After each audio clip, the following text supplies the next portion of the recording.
leçon que vous attendiez tous avec impatience, l'aérial. Écoutez bien les conseils de Stéphane parce que la leçon s'adresse quand même à des pilotes confirmés. Soyez prudents et je vous laisse regarder.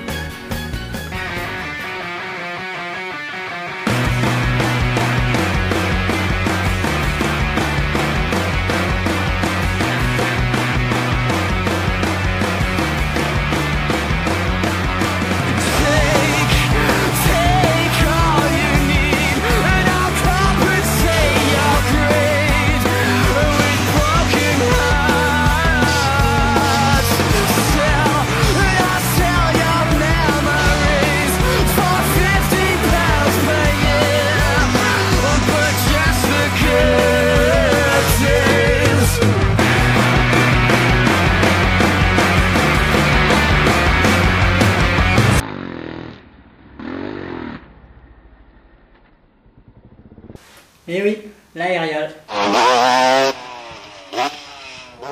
Donc, on va voir un peu comment ça se passe. C'est vrai que c'est une figure vraiment sympa. Et bon, ça fait toujours plaisir au public, hein, même en ligne ou quoi. Et bon, déjà, ce qu'il faut savoir, c'est qu'il faut vraiment être à l'aise, bien connaître sa moto et être à l'aise sur les sauts. Et bon, surtout en particulier sur le saut, on va le faire.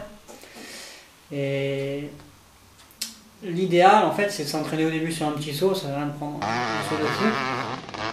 Ce qu'il faut savoir, c'est qu'une fois qu'on a bien le mouvement, qu'on connaît le mouvement, pour l'amplifier, c'est pas compliqué, il faudra juste se lâcher. On a tous un côté préféré, que ce soit dans les virages ou en fait dans les sauts c'est pareil, quoi. L'aérial, il y en a qui préfèrent le faire à droite, à gauche. Bon, pour ma part, c'est vrai que j'ai tendance à le faire plus à droite, mais en fait les deux côtés, ça me gêne pas vraiment. Pour débuter, le mieux c'est de prendre une piste assez large et de faire en sorte que même en prenant la pelle en travers, on atterrisse quand même sur la piste. Donc c'est vrai que c'est plus prudent au début. Et donc une fois qu'on est dans la pelle, qu'on est un peu en diagonale, on va essayer de faire un virage. Et en fait, ça va être, une fois qu'on va décoller, ça va être comme si la moto part en glisse, sur un sol glissant. Et donc on va vouloir contre-braquer le guidon pour contrôler un peu. Franchement, j'ai pas encore tout analysé, mais je pense qu'en contre-braquant, du coup on tient mieux la moto. Et pour la remettre droite, on force sur le guidon et ça la remet droite.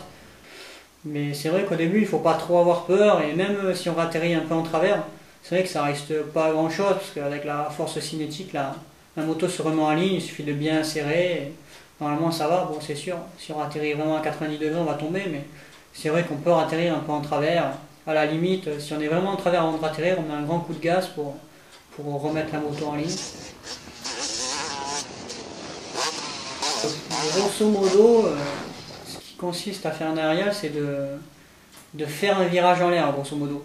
Donc, ce qui est pas mal, enfin, c'est ce que je fais. Bon, après, chacun son truc, c'est je prends la pelle un peu en travers, quoi. Je vais pas prendre la trace droite, je vais la prendre style en diagonale à gauche si je veux pencher la moto à droite, et inversement.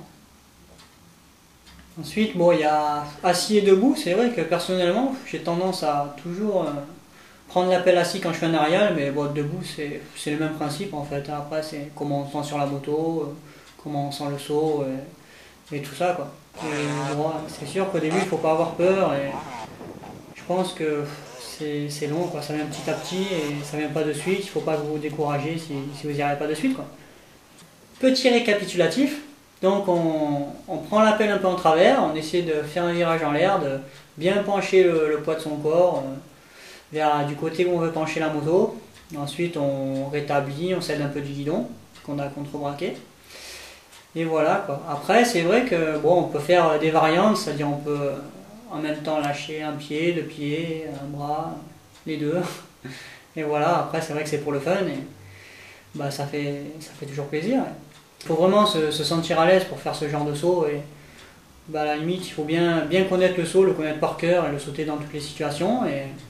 Et bien connaître sa moto également et toutes ses réactions, parce que bon, raid, je pense que ça va pas donner grand chose en fait, et ça va faire trop crispé, et donc on va pas pouvoir se lâcher bien. Et donc en résumé, c'est vraiment un gros boulot, un truc pas facile à acquérir, mais une fois qu'on l'a, il y a vraiment moyen de se faire bien plaisir, et c'est ça le plus important. J'espère que les précieux conseils de Stéphane vous aideront à réaliser cette figure tant convoitée. Restez quand même très prudent parce qu'elle requiert un niveau de compétence très élevé au niveau du pilotage. À très bientôt!